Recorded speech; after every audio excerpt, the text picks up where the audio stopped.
Hey, what's happening, everybody? Tommy C here. Of course, you might have heard the Shot from the Point Hockey channel has eclipsed 1,000 subs. I think it's 1,003 at this point. So I feel safe, just in case we take a quick loss or something, to say thank you, thank you, thank you. That we reached our goal to hit 1,000 subs by the playoffs. We talked about it early on. This I don't know if blow up is the right word for the channel, but definitely attracting an audience of hockey fans, of like-minded hockey fans that sort of like our hockey slash reality show slash, sort of over-the-top personalities. And I have to thank you a whole bunch for that and being a part of that. And you guys know who you are, like the super fans, the people that check out the videos, the people that comment, and I appreciate it so much. To even have just a small community is fantastic and wonderful. So fantastic and wonderful that I was able to actually have my bachelor party on this channel. And it was, I'll admit, it was a bit of a goof at first, but by the end of it, it felt like a real bachelor party. And we got to talk to everybody. And what a hell of a lot of fun, and probably one of the biggest turnouts for any show that we run here on Shot from the Point Hockey. On that note, I'm still very, very sick. I would say within the last hour, it's about 4:07 European. So this is the first I've been probably well enough to speak without coughing my brains out. You're probably in about an hour and a half, 2 hours. So I am starting to feel a lot better. I was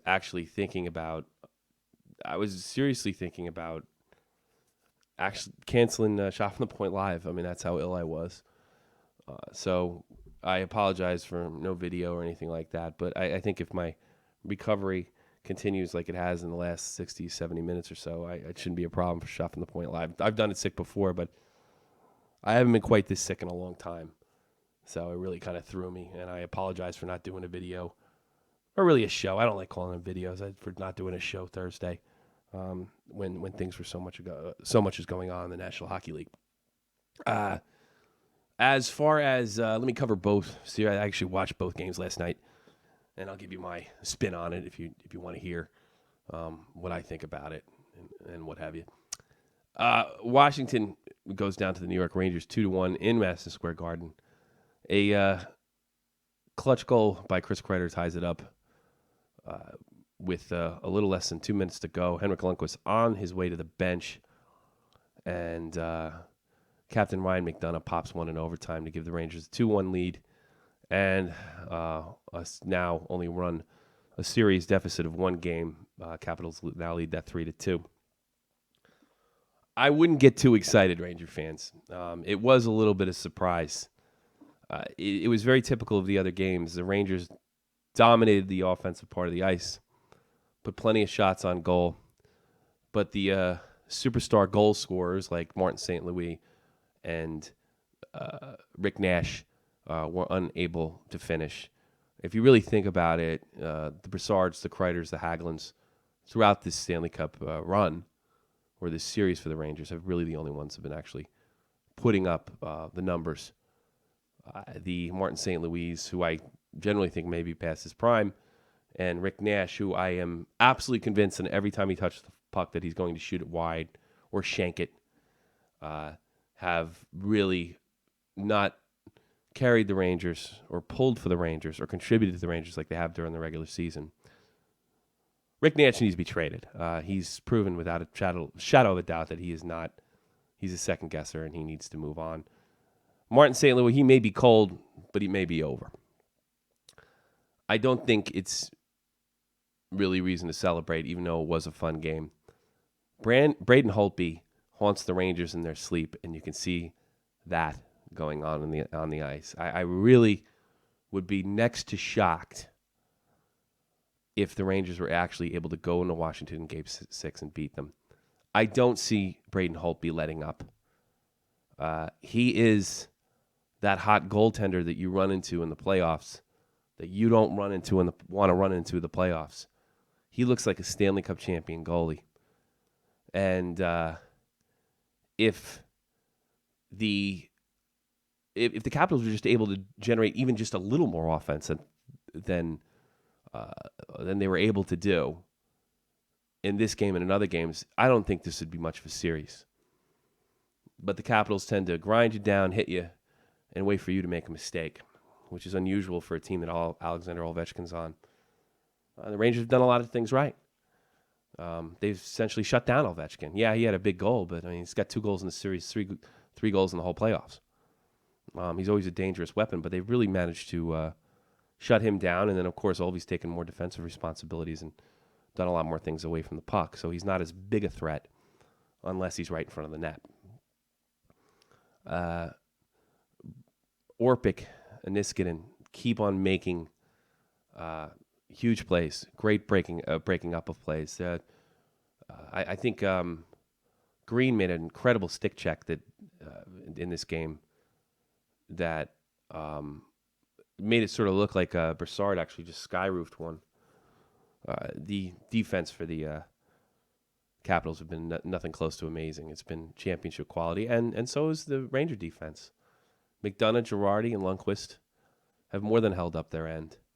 It's just a matter of not being able to finish, being too cute, maybe one extra pass too many, not shelling Holtby, and Holtby playing amazing, that the Rangers aren't really dominating this series and this team like they should.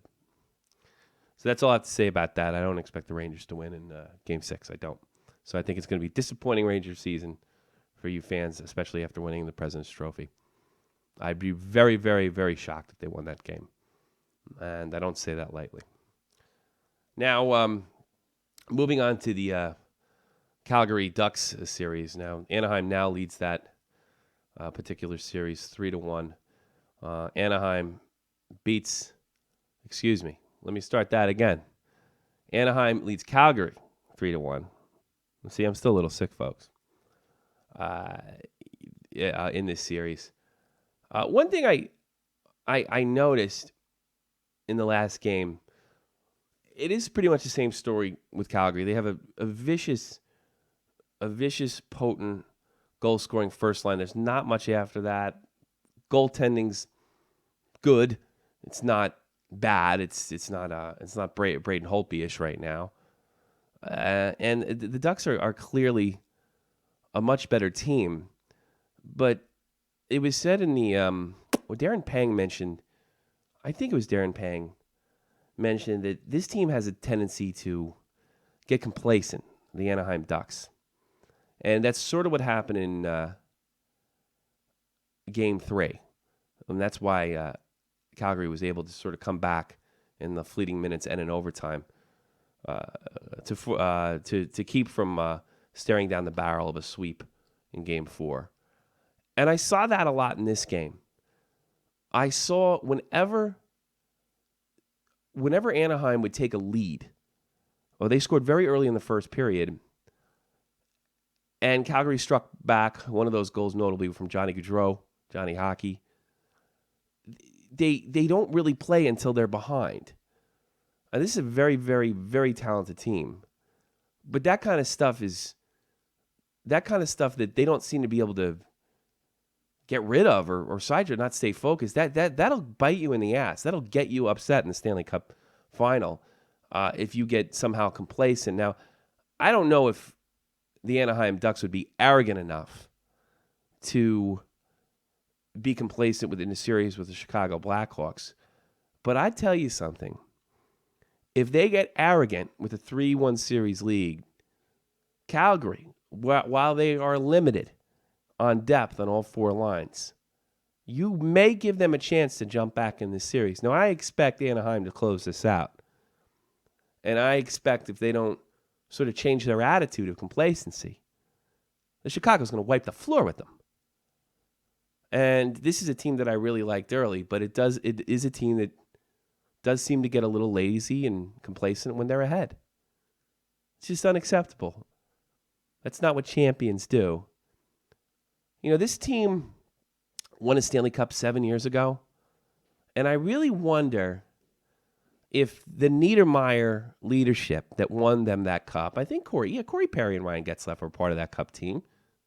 So the stars on this team have Stanley Cup experience. I wonder if those guys, those graybeards, were the ones to keep them focused back then. Because I don't know if I mean, they have a lot of skill, and the Ducks are just scary on ice because, I mean, they're huge. That's a big hockey team. They look like a football team. And Calgary's a relatively small team. They really need to get their act together and focus on the task at hand. They should be taking Calgary as seriously as if they were playing the 84 Edmonton Oilers. Because if you give this team a chance to get back in it, this team has the heart to get back in it. I'm pretty sure they'll close it out. But I think Johnny Gaudreau he's going to be a face of the league in the future. He's not a fluke, not just a rookie of the year that we'll forget about. And I think the Calgary Flames will be a real threat in the West for years to come. This is the beginning. And if it wasn't for a very stupid penalty at the end of the second period, the Calgary Flames may have won this game. They may have won this game, and that's when their inexperience shows up. They have to be disciplined. They can't play dumb. And the Anaheim Ducks have to treat this team a little better or respect this team a little more than they're actually respecting them, in my humble opinion. Tonight we have the Montreal Canadiens going up against the Tampa Bay Lightning. Well, what's to say? Tampa leads 3-1. Certainly the Habs have the skill to get back in it. They made a real statement by blowing Tampa Bay out the building. It basically comes down, can they win 3 in a row? No. The Habs cannot win 3 in a row against the Bolts, even if the Bolts are playing poorly. This team has their number, and considering the Habs have only won one game against the Bolts, regular season and playoff.